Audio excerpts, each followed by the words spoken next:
Okay. So I'll call this meeting to order. Welcome to the June 2nd, 2026 City Council meeting. I hereby calling the meeting to order. Members of the public may attend the City Council meeting in person or may watch and listen remotely by viewing the meeting on Channel 8 WCTV and at the city's website at wayzata.org/WCTV. Public comment during the public forum and or public hearing portions of the meeting may be provided in person at the meeting in advance or by logging into the Teams call and raising your hand during the public hearing. When your name is called in the meeting, you'll be seen and heard in our council chambers and the cable channel. You'll be asked to unmute and then you begin your comment and also turn on your camera. All public comments should include your first name and the group that you're representing. Next on our agenda is the Pledge of Allegiance, and I would ask if you're able to stand and follow along.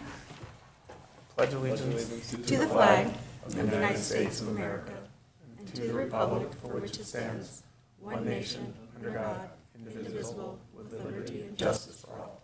Thank you. Next is roll call, and let the record reflect that all council members are present this evening. I will note for the record that earlier today we held a workshop prior to tonight's meeting to discuss the following items: the 2050 comprehensive plan and an RFP review for outside resources, discussion of our CIP and unallocated fund balance transfers, consideration of sale of public property, and discussion of future workshop topics. Next is an item on our agenda is to approve the agenda. I would need a motion to approve the agenda as is, or does anyone want to make any changes to the agenda? I would make a motion to approve as is, Mr. Mayor. May I have a second, please? I'll second. Any further discussion? Hearing none, all in favor say aye. Aye. That moves along. So next is our public forum. We have a few items on the public forum tonight. So just a reminder, if you're interested in speaking, please state your first name and the group you're representing and limit your comment to 3 minutes. And then that's if you're not formally on the agenda. And those that are here to speak to something on the agenda, fill out a card and provide it to staff, and we will slot you in when that agenda item appears. So first, I believe we're going to do new employee introductions first, I believe. Am I turning it over to Mr. Kelly or to Ms. Yeager? Yeah, we're going to turn it over to Mr. Kelly. Okay. Thank you, Mr. Mayor and Council. I'll ask Zach and Deacon to step up to the podium for the grilling that will happen shortly. We were hoping to have our new utility billing clerk, Angie, join us this evening too. Unfortunately, she had some personal matters that she had to tend to kind of at the last minute, so we'll bring her another evening. But tonight we have Zach and Deacon from our Parks Department, brand new employees. Stand up to the podium, please. They won't bite you. Deacon is to your left, Zach is to your right. Zach joined us in February. He brings some several years of hands-on experience in grounds and landscaping operations, most recently serving as a landscape lead specialist with the University of North Dakota's facility management team. He also holds a bachelor's degree in business management from the University of North Dakota. Deacon, to your left, joined the city in April, so he's only been with us a couple months, and he brings experience in parks maintenance operations, most recently serving as a sanitation equipment operator with the city of Grand Forks, and previously serving as a park supervisor for the city of Hector. Both of them are already proving to be great additions to our Public Works team, so please join me in welcoming them to the city of Wayzata. Welcome. Feel free to grill them. Yeah, any questions of our new public works staff? Hearing none, maybe you're going to get off easy today. Yeah. The Welcome. only thing I would add is just to acknowledge that both Zach and Deacon came to our Parks Department after we had some vacancies, which our Parks Department had been so stable for so long, and we had Kirk Clampridge retired, and so dealing with being short-staffed for a number of months, they were such a welcome addition to the team and are they're a critical part of what helps keep Wayzata beautiful and enjoyed by the community. So thank you both so much. Thank you. Welcome. See, that was easier than I told you it was going to be. Thank you, guys. Thank you. Okay, next on our public forum, we have an update from our House Representative, State House Representative Patty Acomb from District 45B. City Manager, did you want to provide an introduction beyond that?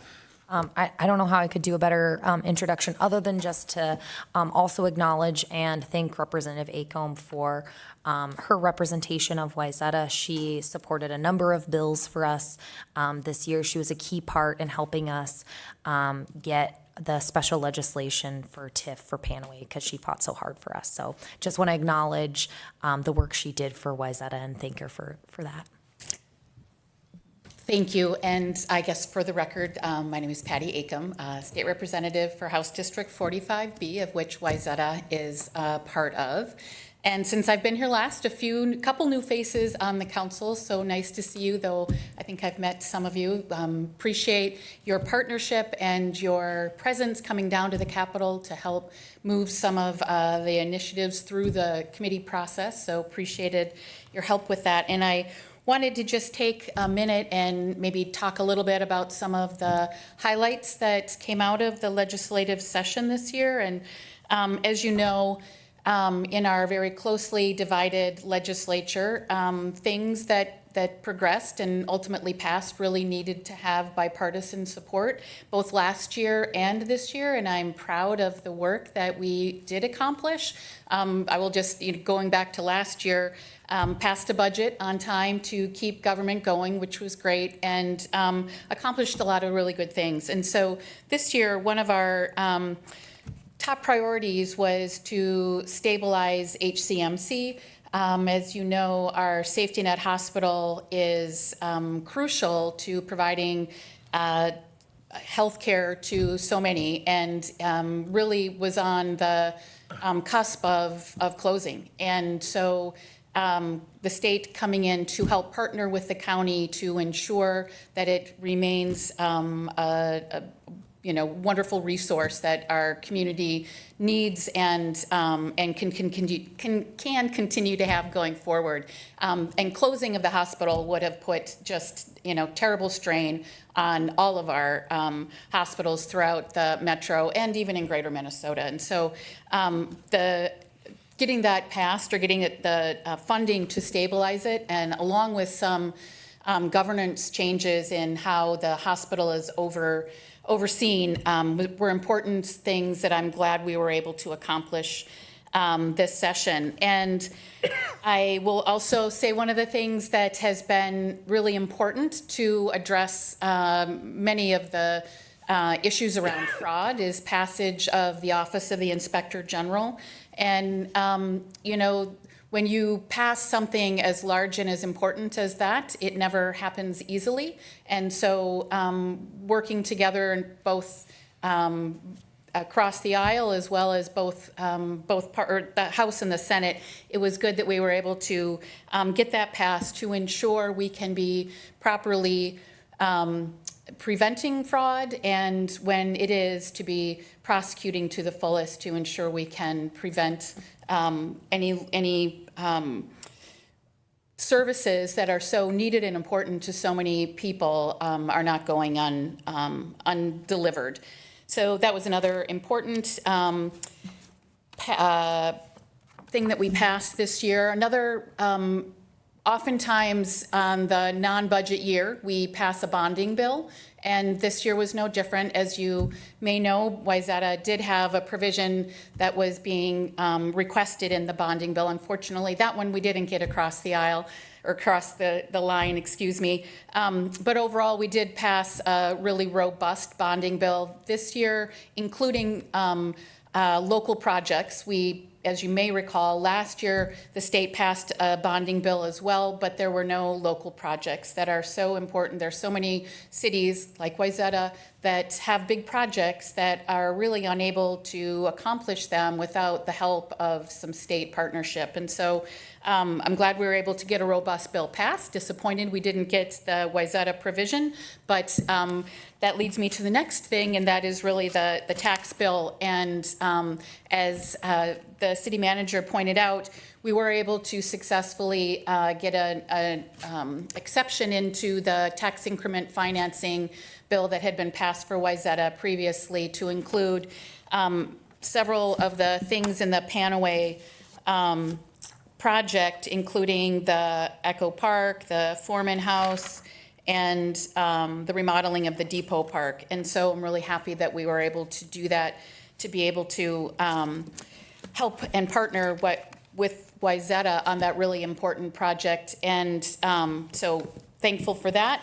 And I will also say sometimes at the legislature, what I have found is not only important what you pass, but also what you maybe can prevent from passing. And so one of the things that I have worked on hard this year is to ensure that local units of government, local cities maintain local control over land use and zoning.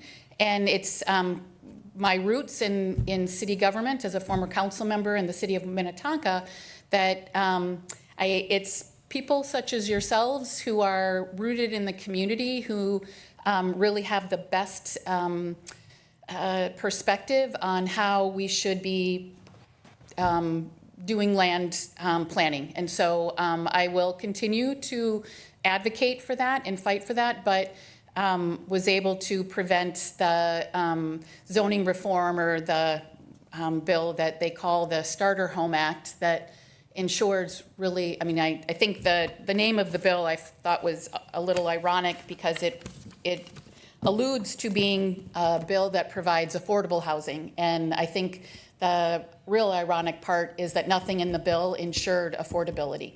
And so that was really my biggest concern. I do think that we as communities want to and need to ensure that we have affordable housing. That bill unfortunately wasn't going to ensure that, and so it wasn't something that I could support and something that I worked hard to prevent, and we'll continue to do that going forward. But those are just maybe some of the highlights of the session and things that I was personally involved in. I think overall we know that affordability continues to be a big problem for many of us in our communities, and so I am hopeful that in the ongoing sessions or going forward, we can really address that in a meaningful way. And I chair the Energy Committee at the legislature, and so recognizing the impact on energy bills is important, and I certainly hear that and see that from those within our community. And so I think that there were some missed opportunities that we could have had an impact, and we will continue working for that in the future. But so that's kind of I guess I maybe went over my 3 minutes, and for that I apologize. Oh, that's all right. Thank you. Any questions for Representative Acomb from council? Yeah, I'm curious, how close was that local zoning control bill to being passed, and like how much momentum does that have going into the future? And I encourage you to stay steadfast on it. But I'm curious how much momentum that has. Well, It does have bipartisan support, and it has bipartisan support in both the House and the Senate. It's a national push that's happening, and so we can see that there are model language, bill language that is being brought forward by some of the national developers around the country. And I think it's hard to, if I had the crystal ball, I would probably be more successful at the Capitol than I am. But I think that, is it gaining momentum? I think, and it's also, I think that because many have assumed by the name of the bill that it was providing affordable housing, and the fact that there are no affordable housing provisions in the bill, I think communicating that has been helpful with some of my colleagues in my caucus.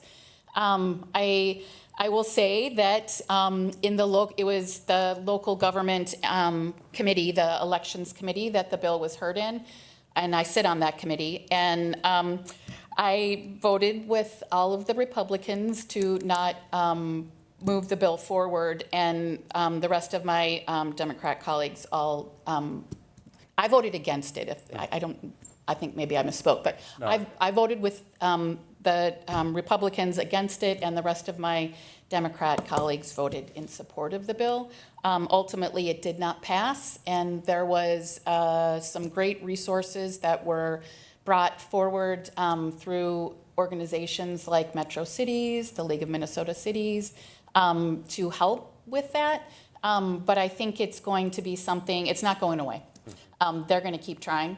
And so it's something that we need to be communicating with our friends on other councils, our legislators that represent other councils, to ensure they understand the implications that it will have on cities. And I think that there's a lot of us in the metro area that our cities are pretty built out. But I will say that some of the maybe unintended consequences are around, or not consequences, but risks are around infrastructure. And you think of water, whether it's stormwater or wastewater. Not all of our pipes are up to being able to handle big increases in density. And so I think they're not going to stop trying. I will continue to stand strong, but it's close. And so I would encourage you to talk to your friends around the metro.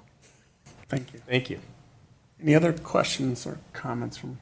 Just have one quick question, and it might be more for Manager Yeager, but with the TIF exception, really exciting, we got that, so appreciate it. You mentioned Eco Park, Depot Park, and also the Section Foreman House. Is shoreline restoration included in that as well? Okay. Yes. It is, yep. So it says including shoreline restoration, marsh and water quality improvements, and pier extensions of the lakeside boardwalk, and creation of eco-living classrooms. It's wonderful, thank you. Thank you for all your advocacy for Wayzata this last session and for all that you do for your constituents in Wayzata proper, so. Well, it's my pleasure, and I thank you for the really important role that you all play, and my door is always open. So if you don't have my phone number, I'll make sure you get it, and I know the mayor has it, so share it if others do not. Absolutely. And I'm here to partner, and if there are things that I can help with, please reach out. Thank you. Thanks. Have a great rest of your night. Okay. Mr. Mayor, before we move on, I think there might be some people in the audience who also want to speak at the public forum, but maybe don't understand the process. Could you Sure. kind of No, so go if through people if who aren't something's on the not on the agenda? agenda item, you just fill out a card and you can hand it to staff and then give you a chance to speak. Yeah, and take your time. Thank you for that, Molly.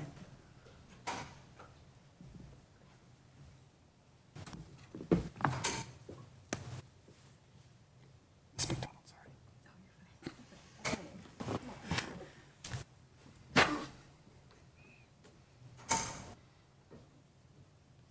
I'm assuming there's nobody on Teams. I was just going to chime in and say, while we're waiting, there's no one on Teams. Yeah, okay. Well, we can check that box.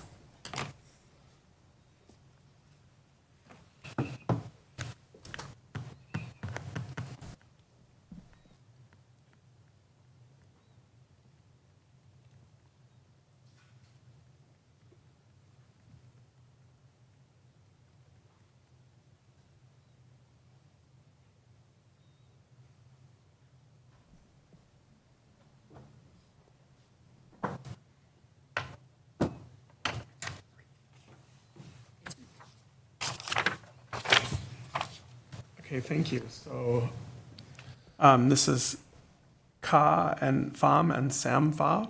If you could approach the podium here and welcome. You're at 726 Lake Street and you're talking about the James J. Hill Days and the Art Fair. Yes, so thank you for being here. All right, hi, it's, hi everyone. Okay, my name is Ka and this is Sam. So we are partnerships at the nail salon in downtown Wayzata, located 726 Lake Street East. Okay, today I want to start by sharing how incredible grateful I am for the city, the chamber, and these amazing communities. Okay, events like the art fairs and the James J. Hill Days are truly what make Wayzata so special. We absolutely love the energy they bring for our street And we deeply appreciate the immense amount of the hard work that goes into organizing them every year. Being a part of the downtown communities for the past 3 years have been wonderful. However, looking at it from the operational side as of the small service business, the big event we can prevent some very heavy financials and logistical challenge for us. Okay, during this event, especially Jamcha Hill Days, our salon actually lost, our revenues because we rely on appointment and, lack of access make nearly impossible for our regular client to reach us on this day. I want to bring a few special logistical to here so we can hopefully brainstorm some smooth and collaborative solution for this future festival. So first, storefront visibilities and private property boundary.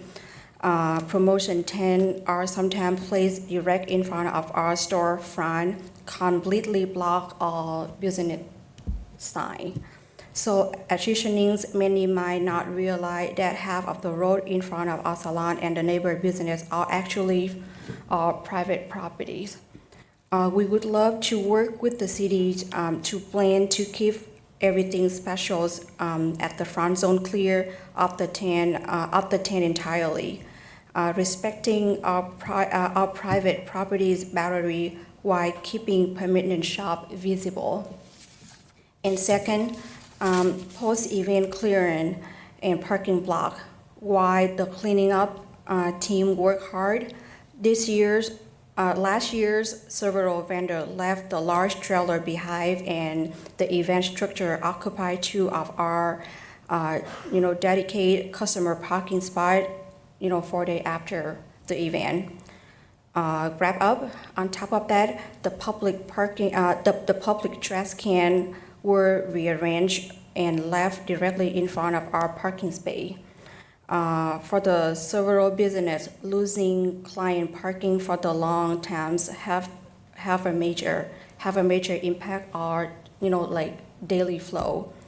And the third one, unauthorized utility use. Vendor plug into our building exterior electricals outlet and then run their equipment and generator during their event without permissions. And again, the vendor noise is really, they all conduct right inside of our salon, that make our customer not really happy about it. So we love being a part of downtown's Wayzata and want to continue fully supporting this traditional. However, because of the financing impact on small business is so significant. So we hope to start the conversation on how we can be better protect our local storefront. And then Sam have a couple's, idea about, how we can prevent, So may we propose, two proposals. First one is, this one is from sales. What they do is they move the vendor in the middle. To the center, yeah. Yeah, so they have 12 feet on both sides. So what we're proposing is we can do similar thing, move the vendor to the middle, but right here is 19 feet. This is, I think, a private property, and the other side 13 feet. It's still much wider than Excelsior, and it will make much better visibility for all the stores around the street. Yep. Here. And lastly, if we can, I don't know how much money we make from this event. If we can have some form of financial reimbursement for the small businesses over here, especially for businesses like ours, we count on the summer, and the whole weekend we lose all the. Yeah, just for the record, they were proposing that the tents used for the 2 festivals be moved to the center of the street. So, thank you for that. thank you for your presentation, and others have submitted similar feedback, so we appreciate the additional input, and we'll take it into consideration as we look at next year's event. This year's event is already fully planned, but as we look to next year, we'll take it into consideration, so. The Sorry other, about hijacking the. That's okay. You're okay. I understand the process, and we really love the city, we love the community, the support here. No, and I appreciate that, and that's why I certainly wanted to give you the leeway to say what you had to say tonight, so thank you for that. yeah, and I would also just add that I'm happy to relay your comments to the chamber as well, like noting some of the issues you had with cleanup and use of your building power, that I'll make sure I also pass that along to the chamber to make sure that they're looking for that and preventing that from happening too. Yes, yeah, we've been telling Becky, but I think Becky left now. Yeah, they have a new chamber president now, Judy Johnson. So I'll make sure I pass that along to her to make sure she knows about that too. Thank you. Yeah. Thank you, and thank you for operating your business here in Wayzata. Okay, next is new agenda items. Does anyone of council have any new agenda items that they'd like to bring up or discuss?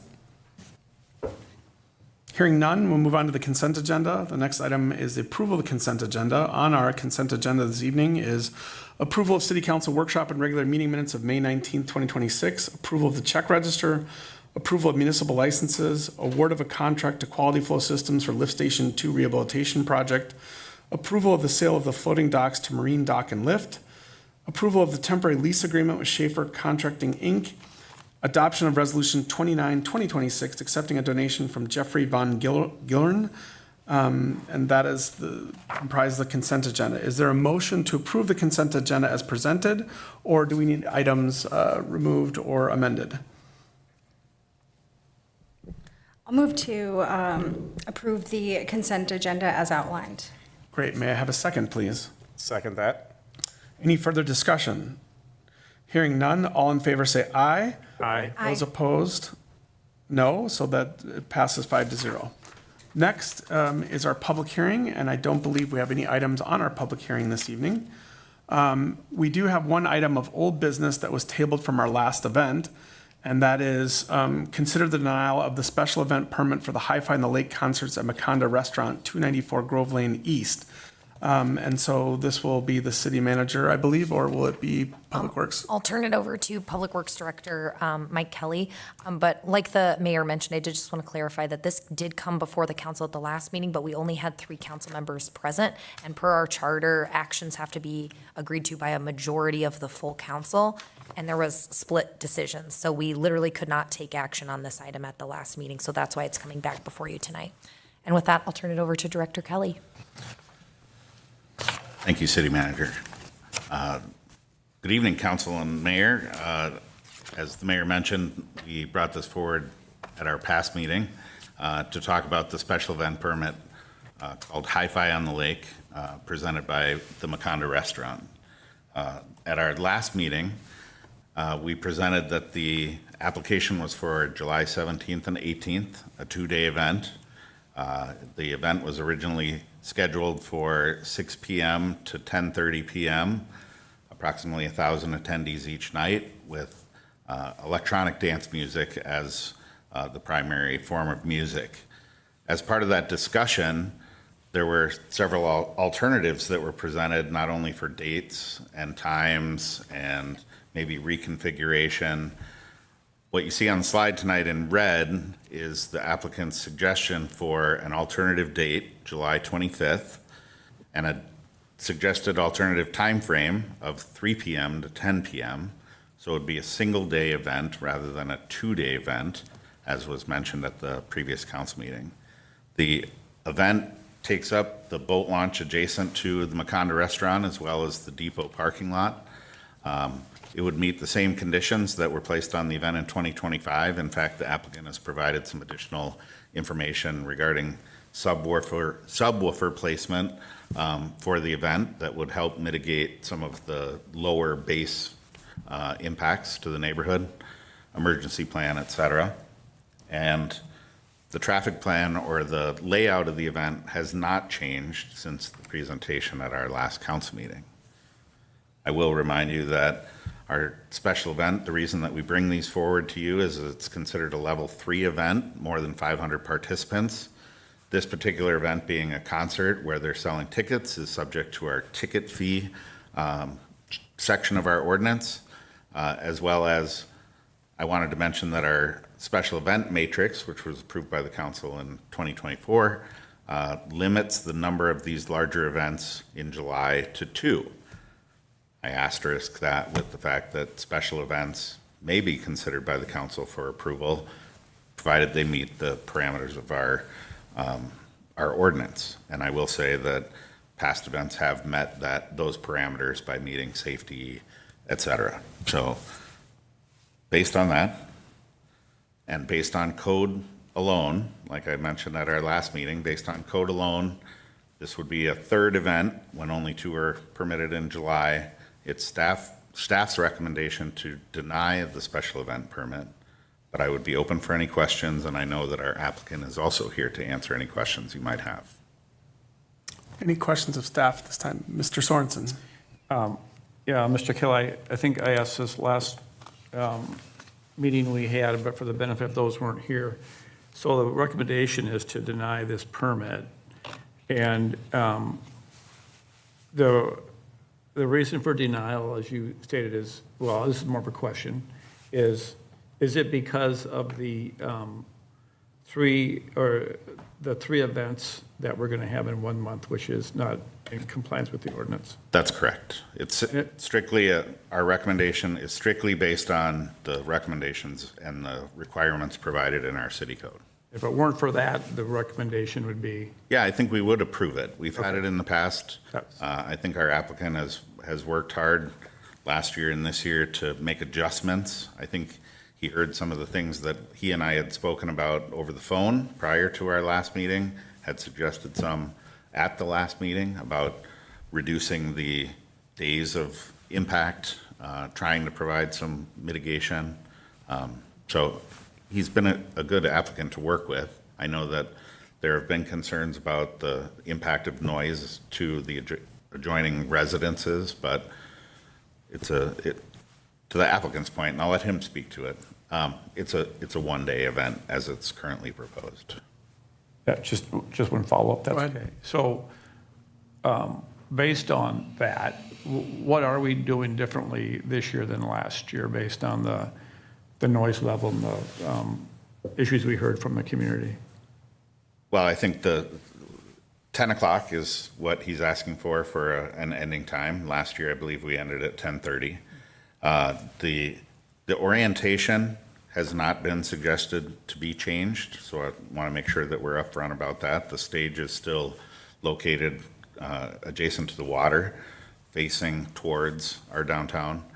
The other things, he's provided a plan for a layout of the subwoofers that I need to understand it. I'm not a sound engineer, and I'll let him speak to that a little bit more. But the intent would be to reduce the impact of the base that leaves the event.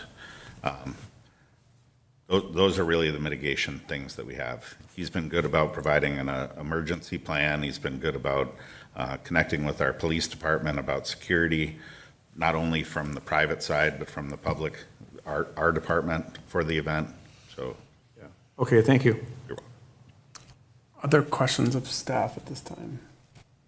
I'm assuming that we'll have the definition of a cardio subwoofer. I hope so. Okay.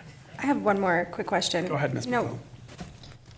Director Kelly, in our packet, it didn't look like the application had changed at all. Are you telling me that today that the application is different from what's?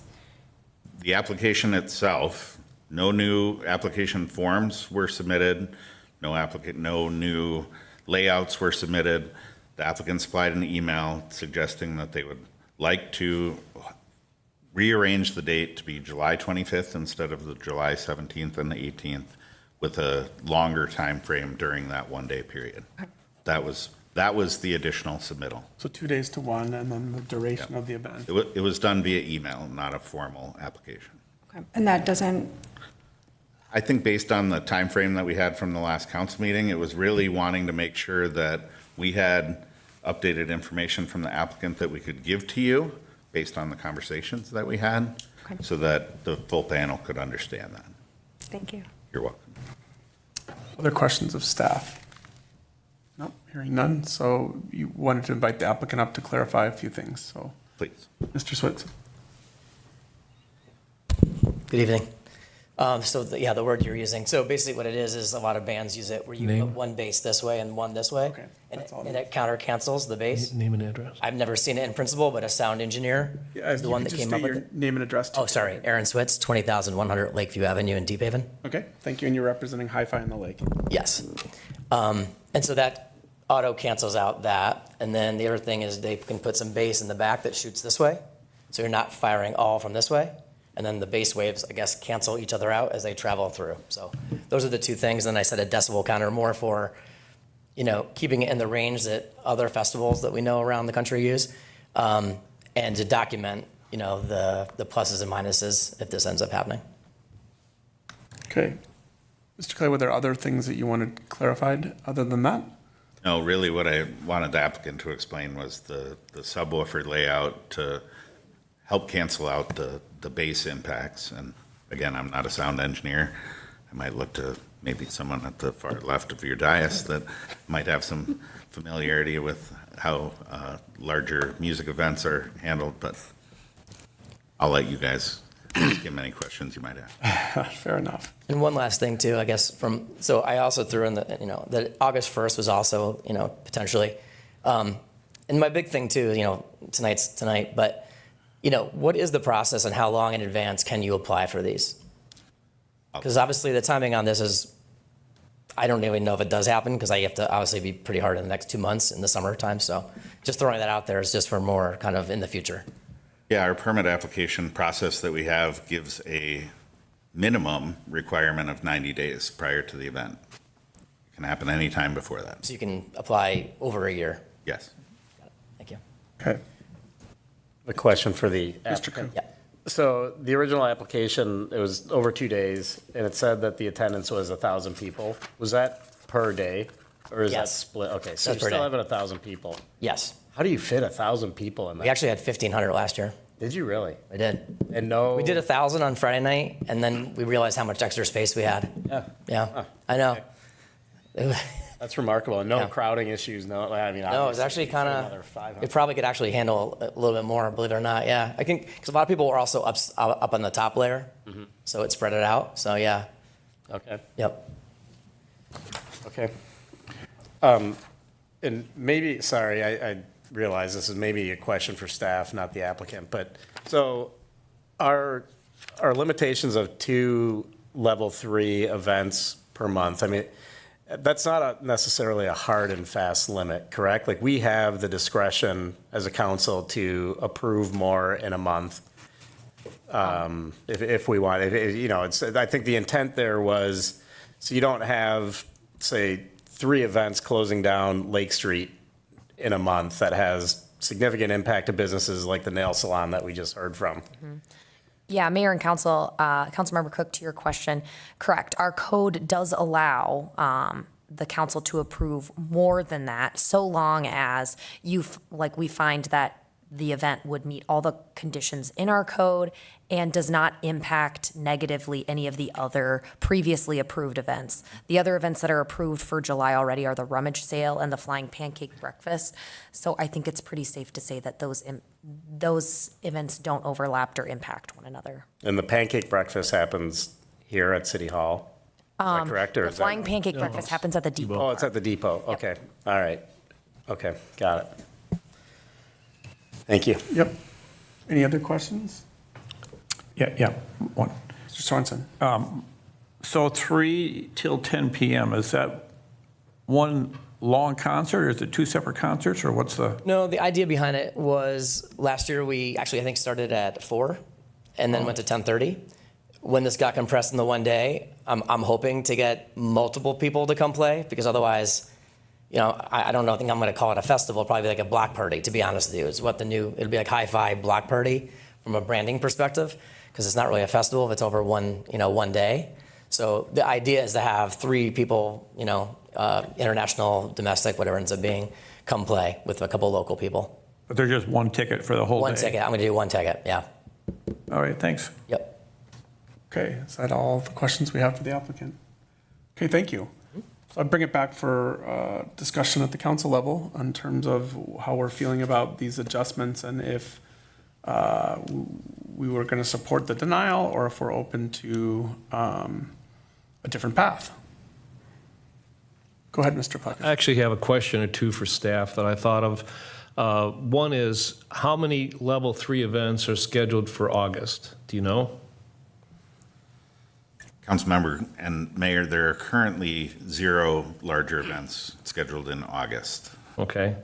So just from a calendar perspective, if this event happened to cross the line into August, I'm not saying they should move it, but if it did cross over, there's no violation or whatever at all. That's correct. Okay? So the suggestion for denial is based purely on the fact that we've got 3 level 3 events in the month, Correct. 2 of which have nothing to do with music. Correct. And I'll come back just to clarify that all events of this level need to come forward to the council for Right. review. We're following the procedure and policies that were put together by the council several years ago regarding special events, and also mentioning that there is the discretion for the council to approve any more events in a single month, provided they don't negatively impact those already approved. Okay, this kind of goes into commentary, but again, if they did move the concert, and I'm not suggesting they need to, but if they did move it into August, then the staff would have no reason to recommend denial. Is that correct? Correct. Okay. Well, then I'll just start and I say I really have no reason to deny it. I mean, if it were 3 concerts in July, then that would be a different thing. But the rummage sale and then the pancake breakfast, this is the one concert in July. So I've read through the packet. I have no reason to deny it, so I'm going to vote in favor. Okay, thank you. Who else would like to weigh in next?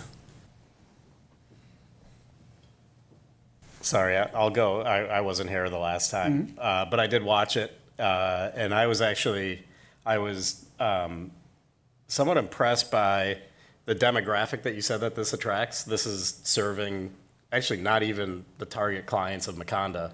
This is kind of. Yeah, there you go. So it's serving the need of a certain demographic of residents and neighbors who came, because I think you threw out statistics about the vast majority were from this zip code or the surrounding zip codes. And, it's a segment of the population that, Mr. Mayor, I think you had said, if we don't provide this, or this is an entertainment venue that we're providing for a demographic of our town who they don't have an alternative for anything like this here in town, and so a day of this for them is, I think, a good event. And based on what Mr. Kelly, his response here about, this would not be denied if it were a date in August. I don't think that this has any sort of competing impact with the pancake breakfast or the rummage sale. And I personally, I don't have any reason to deny this application, so I would support it. Okay, Can I just add that if I attended this thing, I think it would raise the average age by a full year. That might take the attendance down to Do the 500. math on that. There was a lot of dads and moms there. My mom was there. She's 80, so. there you go. Oh, so maybe not. There were small people. There you go. Can I ask a quick clarifying question? Director Kelly, if any level 3 event comes to the council, correct? So there is still always discretion for, it's not just simply, well, is it July 31st or is it August 1st? So the way the stage is oriented, the feedback that I have gotten over the years, this, for lack of better words, drumbeat of opposition, I just don't have it in me to go to bat for that again this year. So I'm going to vote against this proposal. I just don't feel the mitigation is going to spare the community the disruption that I think it really does cause, so. Okay. Thank you for that input. Mr. Sorensen? Yeah, I mean, I didn't come here with a strong opinion one way or another on this topic. I know we talked about it a couple of weeks ago. I think we talked thoroughly about the 3 events in 1 month, and I kind of agree with the commentary that was said on that, especially being, again, the rummy sale and the pancake breakfast. The other thing, I mean, there's one level 3 event in June with the art festival, right? July 4th is a big event. This would be an event in August in the downtown area, then JJ Hill would be the next one in September. So it felt to me like they're fairly well staggered out. I'm not crazy about the noise all day. Just not. I think a lot of people are going to enjoy that in our community, but I'm going to vote not to deny this because I do think it provides a unique opportunity for a lot of residents in the area, and we ought to give them a shot to see how it goes for this one day. Hopefully, it won't be quite as loud. If we do this, I think we ought to learn from this, though, if we want to do it again and really do everything we can to try to minimize the complaints we have, because it's just freaking loud, right? But I'm gonna not support the recommendation of denial on this. Okay, thank you for that, Mr. Sorensen. So I don't want to be repetitive. I mean, I think giving 1 day to the stakeholder group is not unreasonable. I do think the applicant has done a few things to mitigate. We'll see if it actually works. I mean, obviously, the decibel readings and whatnot, and I don't think there's an event that we have that doesn't come with some complaints, right? And it's just trying to find that balance. And I think our policy gives us good guidelines to make sure that we don't overdo 1 month or several months in a row. So I'm going to vote in favor to support this, with the caveat that we want to see the data and that we want to make sure that we're running a high-quality event, a safe event for those kids and their parents for this 1 day. So with that, any other questions or comments? Just, Mr. Mayor, you made a comment, you're going to support this, but you really... Well, support moving it forward, not support staff's recommendation. Right. So thank you for that. clarify. Yep, no, thank you for clearing that up. I guess I was assuming based on my record in the last meeting, so. Mr. Mayor, just based on the conversation this evening, I would suggest that against the staff recommendation on your screen, that you make a motion to approve the special event permit as submitted. And Mr. Mayor, I would just add to Director Kelly's, I think the code would want part of that motion to include, based on the fact that it's been shown that the event meets all the criteria of Section 51405 of City Code, and it would not negatively impact other previously approved events. You said 51405? Correct. 51405. Okay, so I would accept a motion to approve the special event permit for HIFI in the Lake concert with the adjusted date, with the additional mitigation factors of the stage, consistent with our ordinance 5.1.405, with no negative impacts to the other events during the period, during the month. Mr. Mayor, just previously approved events. Previously approved events. I would accept a motion for that. Mr. Mayor, I'll make that motion. Thank you. May I have a second? I'll second that. Okay, any further discussion? Hearing none, all in favor say aye. Aye. Those opposed? Nay. That passes 4-1. So good luck in putting it together. We'll see if, I know you've still got some work to do to see if you can actually put together a lineup that will work. But thank you for working with our staff, and thank you for making adjustments to try to make it more acceptable to try again this year. So next is new business. This is a really interesting one.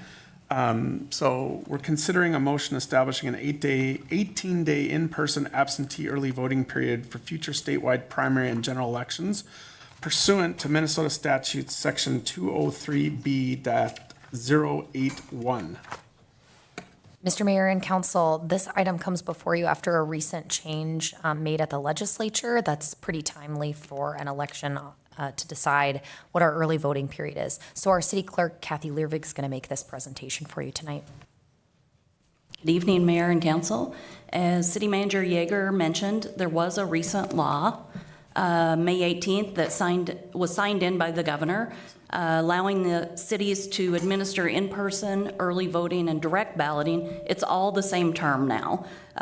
Early voting is technically the term, but it all means voting prior to Election Day. And the option before you is to allow that early voting for 18 days rather than the 46 days that's been traditional for many years. The law stipulates that cities retain the flexibility to determine how this works best for them and their city for in-person voting. The hard part is that the state is letting every city determine what works best. So there is going to be some consistency issues as we go through this, and you'll see some of that.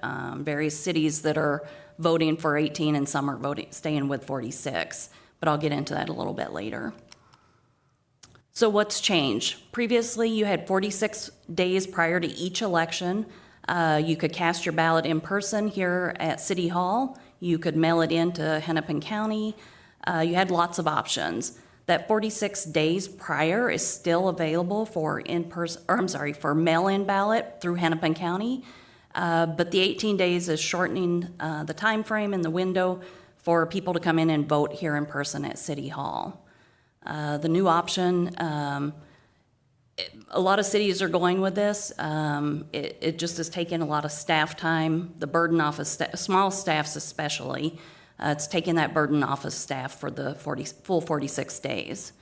Election day operations, ballot board work, absentee processing, everything in preparation for the election, nothing changes with that. We're still doing the same behind the scenes work that we've always done. The important part to know is whatever decision you decide tonight, it is not a permanent decision. There's opportunity to change that for future elections, but this change will be specific to the 2026 election for the August primary and the November general. The change would allow a 14-week notice for future elections, so we could revisit whatever your decision is next year or even early 2028. So what are the advantages of going with the 18 days? Like I mentioned, it significantly reduces staff time, cuts 28 days of administrative processing of election ballots per election. So it's almost a full month of election administration that we would not have to do. It would be less disruptive to City Hall operations. We have a lot of people that come in. It's become very busy for in-person voting here at City Hall. We're one of the busier cities for that voting. So operations meaning behind the counter, and for us, just with doing all other administrative actions that we do. Some of that has to be put on hold while we're administrating elections. Potential cost savings for a few of the staffing options could include overtime for staff that has to be here. Some of the new law has changed that we have to require at a minimum, two staff members at all times to be here for elections. We used to be able to maintain that with one at times, but now the law requires two. So we might have to staff with extra election judges or possible other staff. And the advantage allows the cities just to tailor it based on your local demand and what you're seeing for trends here for voting in our city. Potential concerns for this 18 days. It obviously shortens up the time for voting for the voters. So that is a new change. While they can still vote via mail, the 18 days in person would be a big change for them. So communication will be a huge factor if this decision is made to go with 18 days. We'll have to make sure that we're publicizing this and getting mailings out. Hennepin County will also be a big part of that communication as they're our election administrator for the county. Cities still may incur some costs despite the shorter time. As mentioned, we may have to pay overtime. We might have to have extra election judges to help us administer this. But that wouldn't change. We'd have to have them during the last 18 days no matter what. It's turning out to be the busier trend for us. And communities with a higher voting participation might create longer lines to come in and vote. So just some statistics, if you can see this. The two charts on the side, on the left, is just kind of noting in-person voting. The blue line is the first 28 days of this election is for 2024, the primary and the general. Hennepin County saw about little over 20% of voters coming in during the first 28 days, and then it certainly surges during the last 18 days, which is part of the trend of what we're seeing and why the law is proposed to change for this. The last 18 days is just becoming very popular, and the reason is individuals and voters can put their ballot directly in the ballot counter just like they do on Election Day. It's not an envelope process like it was for the first 28 days. So you can see the trend is there. And just to show some stats for Wayzata specifically, we do still have people coming in on Election Day. There are some people that is just their preference, but you can see in 2024 over to the far right, that number did drop in 2024 compared to 2022. And the reason is we saw a heavy turnout. We had about 1,500 voters that came through here, of about 3,200 for early voting. So in 2020, it's significantly lower just because that year was COVID, if you're wondering why it was so low. So there's many cities that are coming up to their council, just like we are here tonight. Many of them are meeting in the next week to 10 days to make a decision on this. The two columns, the first and the middle column, are the cities that have already chose with their council to shorten the election to 18 days of early voting in their city. So there's quite a few that are going with, some that are around us here locally, around the lake. The 5 on the right have chose to stay with the 46 days just to allow more opportunity for their voters. Minneapolis being, of course, the largest city in Hennepin County. The other cities just made a note that they didn't want to take anything away from their voters, but they may reconsider it next year and see how it plays out this year for other cities. So Hennepin County is asking, it's not a formal resolution that we're being asked to act on tonight, but they have asked for an official motion to be made by the city council. Staff recommendation is to make a motion establishing an 18-day in-person absentee early voting period for the future statewide primary and general elections. And with that, I'll take any questions. Thank you for that presentation. Questions of staff? I have one. So just remind me for the mail-in process that remains, so you're inside that 46-day window and someone comes to the counter and it's not inside 18, would we be able to give them instructions on how to complete their mail-in vote? Absolutely. Well, we can point them to the website directly where they can ask for it online, or we can provide a form for them to mail in and ask for that ballot to be mailed to them. Okay, and then, excuse me, I don't know the rules explicitly, but let's say it's on day 19, can they still do mail-in, or is there? They can. And ballots can actually be dropped off, the mail-in ballots. If somebody receives it at home, they can still drop it off at City Hall and we will send it via courier to Hennepin County. So there's still that option to drop it with us. As long as it's within the That would be the entire 46 days. They could drop entire it with 46 us. days. Okay, thank you for that clarification. Other questions of staff? Okay, so we bring it back to the council for discussion. How do folks feel about this? I think we've been presented with good data to help us guide a motion, but who would like to begin our deliberations? Go ahead, Ms. McDonald. Okay. Thank you, Mayor. Thank you, City Clerk, for that presentation and the backup data. I support the staff recommendations.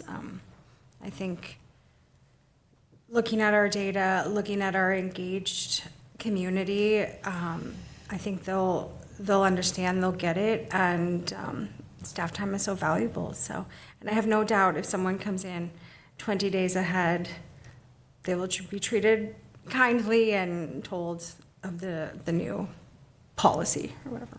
So. Thank you for that. Who would like to go next?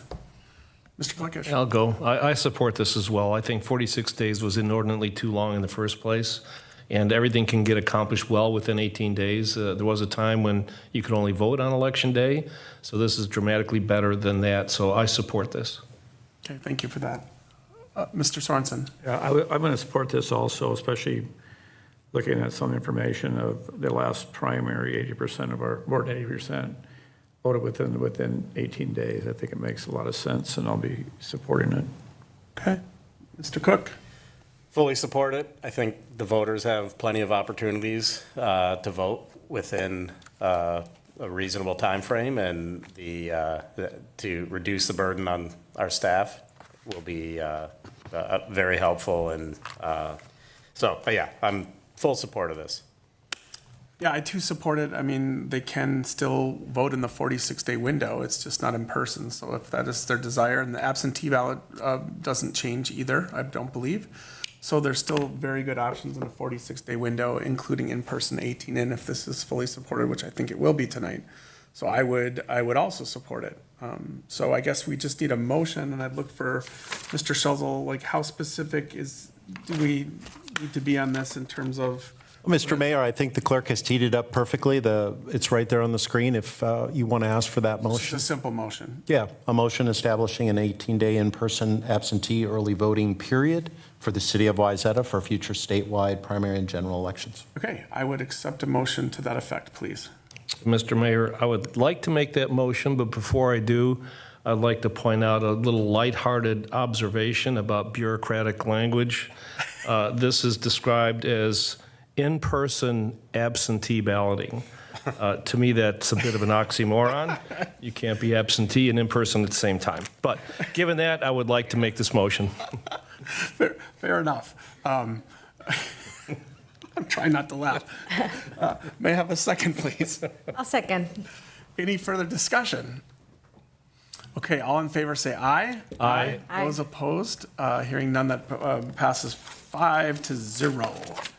Okay, so now we're moving on to city manager's report. Thank you, Mayor and Council. Just a couple of updates for you tonight. One, I do want to highlight as the MnDOT construction continues.